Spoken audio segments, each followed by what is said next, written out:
Olá, meus amigos, sejam bem-vindos. Meu nome é o Elton. Irei olhar com vocês, dentre outras informações, claro, uma matéria que saiu recentemente na Money Times. A ação para 2023, que ainda pode subir mais de 50%, segundo o BTG.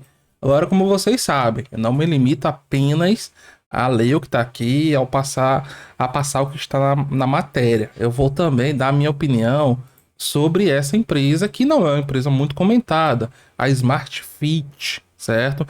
Então eu vou olhar com vocês a matéria, os principais pontos da matéria, e também irei fazer uma coisa básica, meus amigos, que é frequentar o site de relações com os investidores daquela empresa que eu quero conhecer melhor. Então vou olhar com vocês aqui informações que eu considero básicas sobre as ações, sobre a empresa da Smart Fit. Como é que você faz isso? Ó? Entre outras coisas, você vem em informações financeiras e informações aos acionistas. Em informações financeiras, como o próprio nome já diz, você vai buscar aqui a apresentação dos resultados e demonstrações financeiras. E nas informações aos acionistas, nós buscamos aqui fatos relevantes, aos acionistas, comunicado ao mercado. Como o tempo é curto, eu vou olhar mais essa parte financeira, a parte de resultado.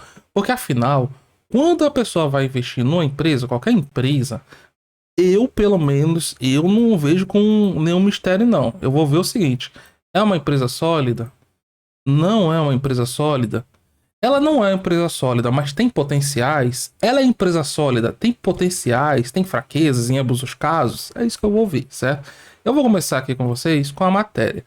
Já que na matéria, geralmente, é aquela coisa que eles fazem como sendo a recomendação de compra, muitas vezes de forma sutil, de forma mascarada, mas não deixa de ser uma recomendação de compra. E aqui, ó, por que eu chamo atenção a isso? Porque a Smart Fit, meus amigos, o papel, ele tá aqui pelo menos desde julho, agosto de 2022 até agora, numa grande lateralização. Parte de cima, região dos R$ 16, ó. Vejam quantas vezes tocou na zona dos 16 e o preço volta. E parte de baixo, região dos R$ 12, ó. Já os toques nos R$ 12, quando bate no 12, volta a subir. E o que eu chamo a atenção agora, onde o preço tá? Onde o preço tá? Na região dos R$ 16, justamente naquela região que o preço encontra uma resistência muito forte. Então o que pode acontecer com essas matérias? Eles divulgarem justamente quando eles estão querendo atrair pessoas para entrar no papel, para dar mais liquidez aí para as quedas. Mas qual é a questão? Essas matérias, como eu sempre falo aqui, temos que tomar cuidado, mas também tem coisas que dá para aproveitar. Claro que dentro de uma análise maior, uma análise baseada aqui em números e números que a própria companhia divulga. Então vamos ver aqui, ó. De acordo com a matéria, a indústria das academias foi uma das mais afetadas pela pandemia do coronavírus, com as restrições impostas, o pessoal ficou sem frequentar, etc, etc.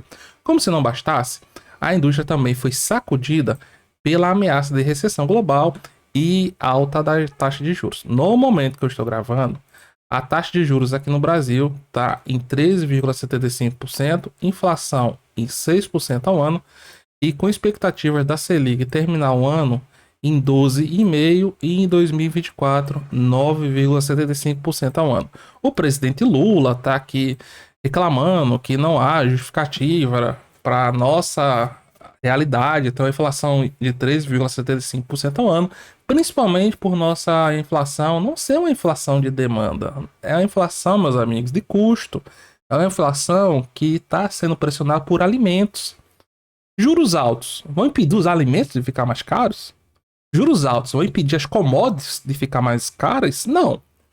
Juros altos, eles visam restringir o consumo, que é justamente o que está causando a inflação lá nos Estados Unidos. Agora, para a nossa, não. E eu trago aqui também o comparativo, ó, que a nossa Selic agora está muito parecida com a lá em 2015. Com a diferença que em 2015 a inflação estava acima dos 10%. Tava a inflação bem alta e o consumo tava mais forte, a renda da população tava mais forte. E agora não, é outro cenário. São tipos diferentes de inflação. Então, nessa perspectiva, empresas como a Smart Fit, por exemplo, elas são impactadas porque são empresas que precisam fazer investimentos altos. Então, os juros são uma coisa ruim para esse tipo de empresa, certo? Apesar dos desafios, há motivos para otimismo com a Smart Fit, pelo menos na análise do BTG Pactual. Ele afirma que, embora o risco da inflação ainda esteja presente na tese de investimento, a companhia está muito bem posicionada para abocanhar uma participação de mercado maior na América Latina. Aí aqui, ó, a própria companhia faz a sua apresentação, ó. A Smart Fit é líder no setor fitness na América Latina em número de clientes, de acordo com o seu último resultado. Então, é uma gigante do setor, uma empresa grande. Então, ó, de acordo com o BTG, são 3 pilares para eles serem aqui otimistas com a Smart Fit. Grande escala na região, com mais de 1.100 academias, 348 mil assinaturas digitais, que tem isso também, tem academia em casa, e mais de 3 milhões e 400 mil membros em 14 países, de acordo com o último resultado.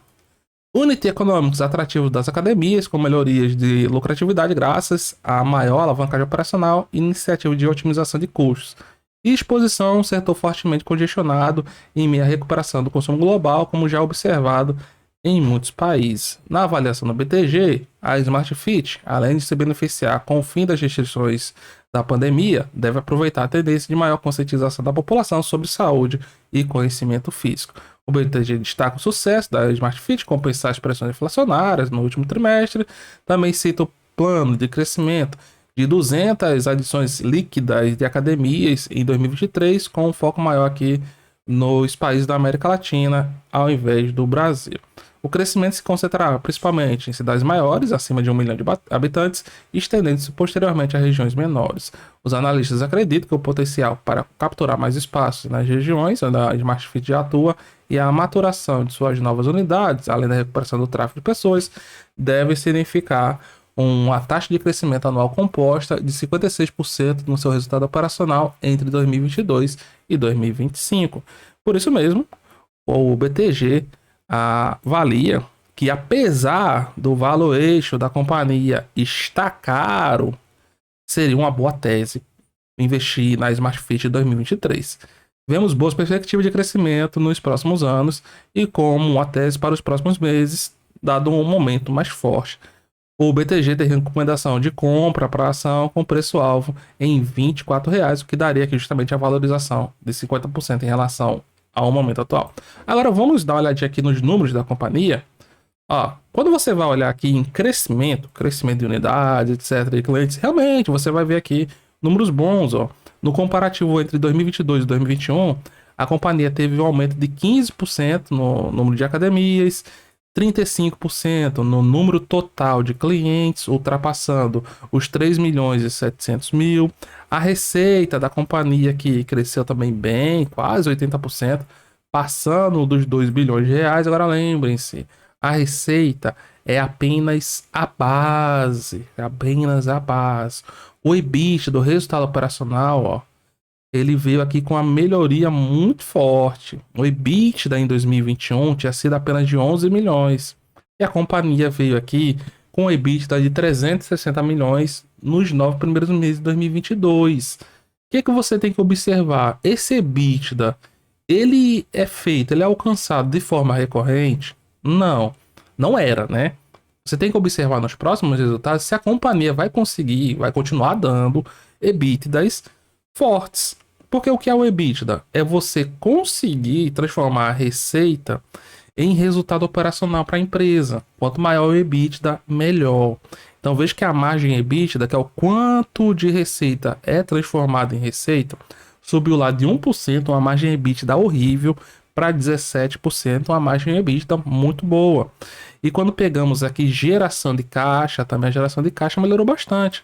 Saiu ali dos 63 milhões para 440 milhões no comparativo anual. Muito bom. O que você tem que ver? O que nós temos que ver? Se isso vai continuar sendo feito de forma recorrente, meus amigos. Porque até agora isso não vem acontecendo. Quando pegamos aqui, por exemplo, o patrimônio líquido da companhia, a empresa ela tem um patrimônio líquido decrescente. A diferença entre os ativos e os passivos, ele cai. Uma empresa boa, uma empresa sólida, a tendência do patrimônio líquido é subir, é ser crescente. Então isso aqui já é uma coisa.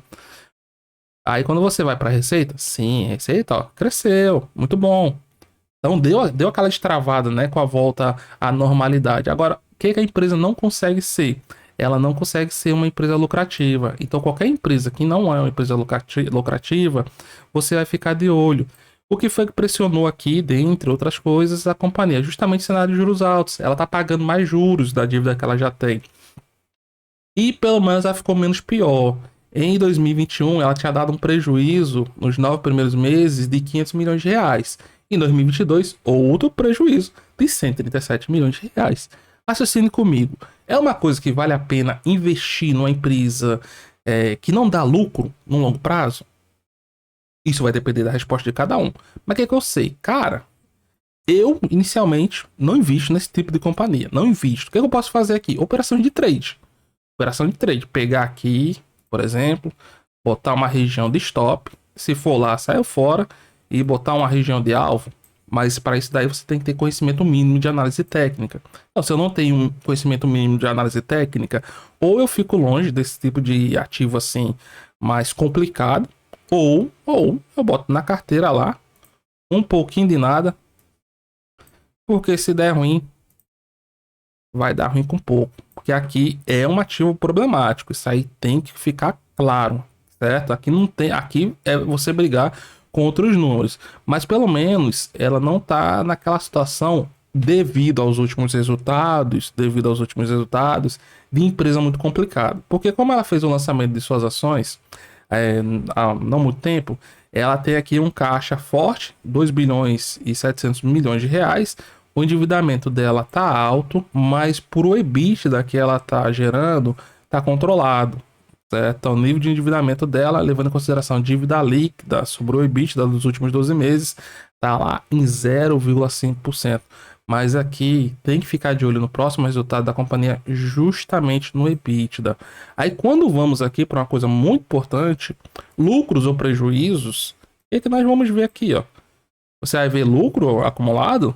Reserva de lucro? Não, vai ver prejuízos acumulados. De acordo com o último resultado trimestral, a companhia tinha em prejuízos acumulados nada mais, nada menos do que 1 bilhão 425 milhões de reais. E você, meu amigo, você acha que vale a pena investir nas ações da Smart Fit? Gostou do que você viu? Gostou dos números? Deixa abaixo aí no seu comentário.